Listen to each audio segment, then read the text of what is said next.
Hi friends, welcome to learn pharma in Tamil YouTube channel.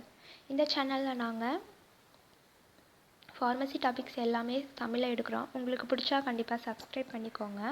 And then இன்ஸ்டாகிராமில் பார்த்தீங்கன்னா form EC17 அப்படின்னு ஒரு page இருக்குது. ஸோ அதையும் ஃபாலோ பண்ணுங்கள். அதில் பார்த்தீங்கன்னா ஃபார்மசி குவிட்ஸ் அண்ட் தென் நாலேஜ் சம்மந்தப்பட்ட நிறையா போஸ்ட் நாங்கள் போட்டிருக்கோம். ஸோ கண்டிப்பாக ஃபாலோ பண்ணுங்கள்.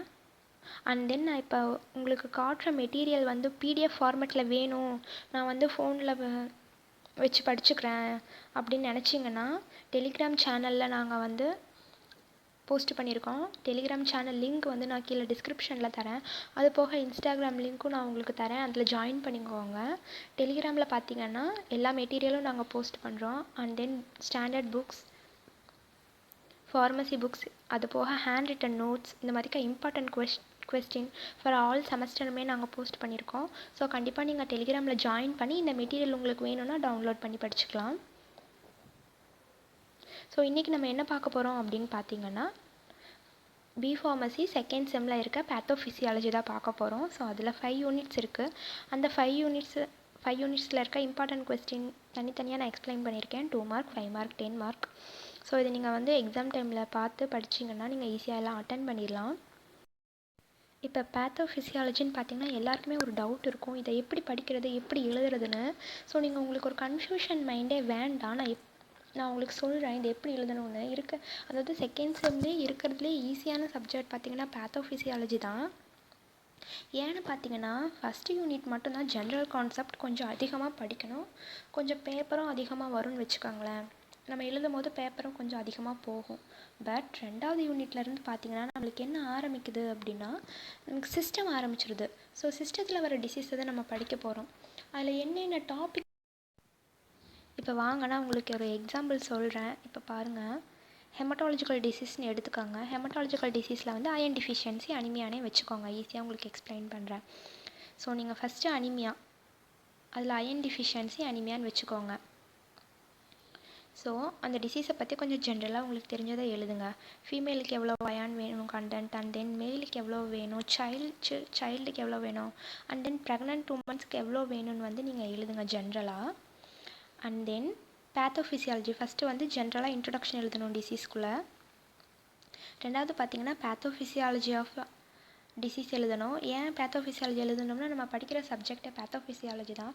நம்ம உடம்புல வந்து சும்மா ஒரு டிசீஸ் வராது. ஸோ இப்போ அயன் டிஃபிஷியன்சி, அனிமியான்னு பார்த்தீங்கன்னா எந்த இண்டிவிஜுவலுக்கு வந்து அயனுடைய கவுண்ட் வந்து ரொம்ப டிக்ரீஸாக இருக்கும் அவங்களுக்கு தான் வந்து அயன் டிஃபிஷியன்சி, அனிமியா வருது. ஸோ அவங்க ஒரு வேளை வந்து ரொம்ப அனிமிக்காக இருக்கலாம், நல்லா சாப்பிடாமல் இருக்கலாம். எந்த மாதிரி காரணங்கள் எதுக்காக வந்து வருது, ஸோ அதுதான் பேத்தோஃபிசியாலஜி. எப்படி வருது அதுதான் வந்து பேத்தோஃபிசியாலஜின்னு சொல்கிறாங்க. அண்ட் தென் 3வது பார்த்தீங்கன்னா நீங்கள் சிம்டம்ஸ் எழுதணும். இப்போ ஒரு டிசீஸ்னாலே நம்மளுக்கு சிம்டம்ஸ் வெரி வெரி இம்பார்ட்டன்ஸ். இன்னும் நீங்கள் சிம்டம்ஸ் கண்டிப்பாக எழுதணும். அவங்களுக்கு அடிக்கடி தலை சுற்றும் அந்த மாதிரிக்கே இருக்கலாம். ஸோ அந்த டிசீஸ்க்குள்ளே சிம்டம்ஸ் எழுதுங்க. 4வது பார்த்தீங்கன்னா ட்ரீட்மெண்ட்டு. நம்ம ட்ரீட்மெண்ட் கண்டிப்பாக எடுக்கணும். நம்மளுக்கு ஒரு டிசீஸ் வந்துருச்சுனாலே நம்ம ட்ரீட்மெண்ட் எடுத்தால் தான் அது சரியாகும். ஸோ நீங்கள் வந்து ட்ரீட்மெண்ட் எழுதுங்க. என்ன பண்ணலான்னு பார்த்தீங்கன்னா அவங்க வந்து மெடிக்கேஷன்ஸ் தரலாம் டு க்யூர் டிசீஸ். அது என்னென்ன மெடிக்கேஷன்ஸ், அப்புறம் அவங்க பார்த்திங்கன்னா அயன் ரிச் ஃபுட்ஸ்லாம் எடுத்துக்கணும். ஒன்று ஃபுட் மூலிமா வந்து சரி பண்ணலாம், இன்னொன்று மெடிக்கேஷன் மூலிமா சரி பண்ணலாம். அதுதான் ட்ரீட்மெண்ட். அண்ட் தென் 5th பார்த்திங்கன்னா ப்ரிவென்ஷன். இப்போ நம்மளுக்கு அனிமியா வந்துருச்சு, அடுத்த டைமும் வராமல் இருக்க நம்ம ப்ரிவென்ட் பண்ணணும். ஸோ என்ன பண்ணணும்னு பார்த்தீங்கன்னா நம்ம அனிமிக் ஆகாமல் நல்லா சாப்பிடணும். என்னென்ன ஃபுட் சாப்பிட்லாம் அப்படின்னு ப்ரிவென்ஷனில் நீங்கள் எழுதலாம்.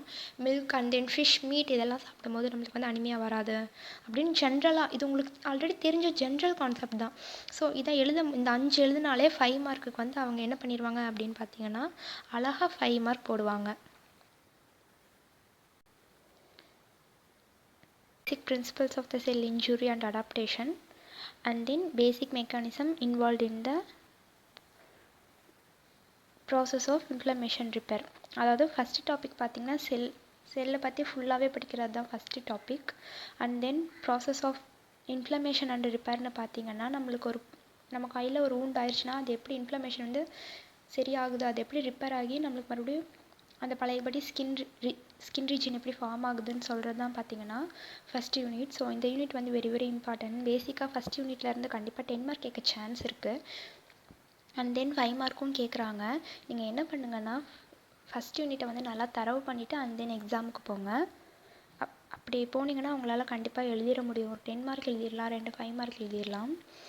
ஸோ பாருங்கள், நான் உங்களுக்கு எத்தனை கொஷின் கொடுத்துருக்கேன். 2 மார்க் பார்த்தீங்கன்னா இதில் ஒரு 10, அதுக்கப்புறம் வந்து 40, அதாவது நான் ஒரு 40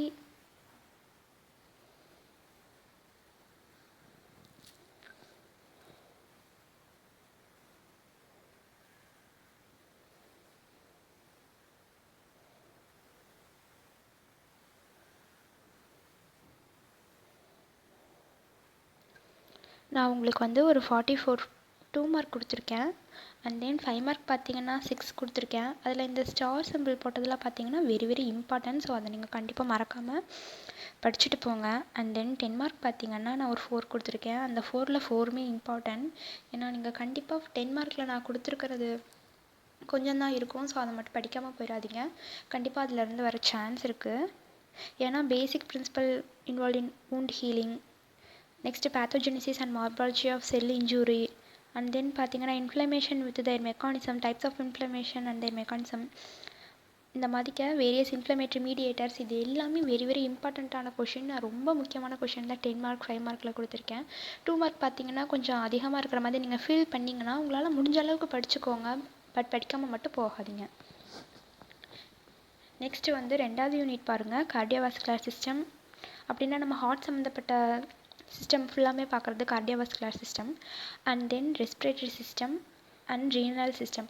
அதாவது 2வது யூனிட்டில் இருந்து தான் பேத்தோஃபிசியாலஜியில் சிஸ்டம்லாம் ஆரம்பிக்குது. ஸோ நம்ம பாடியில் இருக்கிற எல்லா சிஸ்டமும் வந்து நம்ம படிச்சிருவோம். ஆல்மோஸ்ட் எல்லா சிஸ்டமும் படிச்சிருவோம். அண்ட் தென் எல்லா சிஸ்டத்தில் வர டிசீஸையும் நம்ம ஆல்மோஸ்ட் படிச்சிருவோம். ஸோ உங்களுக்கு ஃபஸ்ட்டு அந்த சிஸ்டம் பற்றி ஒரு இன்ட்ரடக்ஷனாவது தெரிஞ்சிருக்கணும். பேசிக்காக நீங்கள் ஃபஸ்ட்டு செம்லேயே வந்து ஹியூமன் அனாட்டமி ஃபிசியாலஜியில் படிச்சிருப்பீங்கன்னு நான் நினைக்கிறேன். நீங்கள் ஃபஸ்ட்டு வந்து ஒரு ஆர்கன், இப்போ கார்டியோவாஸ்குலர் சிஸ்டம்னு எடுத்துக்கிட்டால் முதல்ல அது உங்களுக்கு என்னென்னு தெரியணும். கண்டிப்பாக அது ஹார்ட்டுன்னு உங்களுக்கு எந்த கன்ஃபியூஷனும் இருக்கக்கூடாது. ஸோ ஹார்ட் ரிலேட்டடாக இருக்கிற டிசீஸை பற்றி படிக்கிறதா இந்த பேத்தோஃபிசியாலஜி. மோஸ்ட்லி நம்ம டிசீஸ் தான் படிப்போம். ஸோ நீங்கள் என்ன பண்ணுங்கள், ஃபஸ்ட்டு உங்களுக்கு ஒரு இன்ட்ரடக்ஷன் தெரிஞ்சிருக்கணும், பேத்தோஃபிசியாலஜினா என்ன அப்படின்னு. அது தெரியாமல் நீங்கள் சப்ஜெக்ட்குள்ளே இறங்குனீங்கன்னா உங்களுக்கு கண்டிப்பாக எதுவும் புரியாது. என்ன இவ்வளோ பெருசாக இருக்குது கொஷின் நீங்கள் கண்டிப்பாக நினைப்பீங்க. அதாவது பேத்தோ அப்படின்றது ஒரு டிசீஸ், அது வந்து ஒரு சயின்ஸ். பேத்தோன்றது ஒரு science, deals with study of disease. ஒரு ஹியூமனுக்குனாலும் சரி, ஒரு அனிமலுக்குனாலும் சரி, ஒரு டிசீஸ் வந்து எந்த வழியிலேருந்து வருது, எந்த வே ஆஃப் ரெகக்னைசேஷன், நம்மளை பாடியில் வந்து ஒரு டிசீஸ் வந்து எப்படி வருது, நம்ம வந்த உடனே நம்ம கம்முன்னு இருந்தால் அது சரியாயிருமா? கண்டிப்பாக இல்லை. நம்ம அதுக்கு ட்ரீட்மெண்ட் எடுக்கணும். ஸோ ஒரு டிசீஸ் வந்த பின்ன ட்ரீட்மெண்ட் எடுக்கணும். அது முதல்ல நம்ம ட்ரீட்மெண்ட் எடுக்கிறதுக்கு அது என்ன டிசீஸ்னு கண்டுபிடிக்கணும். கண்டிப்பாக ஒரு டிசீஸ் வந்து நம்மளுக்கு வந்த பின்ன நம்ம டயக்னோஸ் பண்ணி கண்டுபிடிப்பாங்க. அண்ட் தென் ட்ரீட்மெண்ட்டில் அவங்க என்ன பண்ணுவாங்கன்னு பார்த்தீங்கன்னா கண்டிப்பாக மெடிசன் கொடுப்பாங்க. அந்த மெடிகேஷன்ஸ் நம்மளுக்கு தெரிஞ்சிருக்கணும். ஸோ இதை ஃபுல்லாக ஒரு கவராக படிக்கிறது தான் பேத்தோஃபிசியாலஜின்னு சொல்கிறாங்க. இதில் பார்த்தீங்கன்னா 2வதுல ஒரு 3 இருக்குது. அண்ட் தென் பாருங்கள், அந்த 3 தான். அதாவது cardiovascular system, respiratory system and then renal system 3 தான். அதில் பார்த்தீங்கன்னா நான் ஒரு 38 2 மார்க் கொடுத்துருக்கேன்.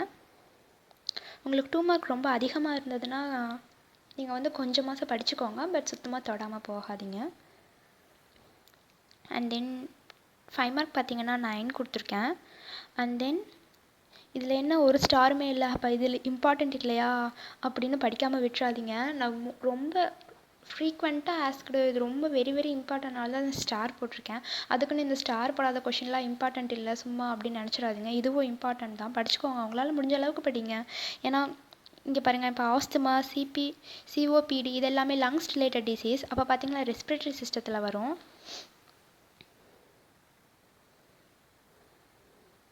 And then myocardial infarction, congestive heart failure, இதெல்லாம் பார்த்தீங்கன்னா எதில் வரும்னு பார்த்தீங்கன்னா கார்டியோவாஸ்குலர் சிஸ்டத்தில் வரும். உங்களுக்கு ஃபஸ்ட்டு பார்த்த உடனே தெரியணும், இது இந்த சிஸ்டத்தில் வர டிசீஸ் தான் அப்படின்னா தான் உங்களால் ஏதாவது கொஞ்சமாவது எழுத முடியும். இது எந்த சிஸ்டத்தில் வர டிசீஸ்னே உங்களால் கண்டுபிடிக்க முடியலன்னா அது கொஞ்சம் கஷ்டம்தான்.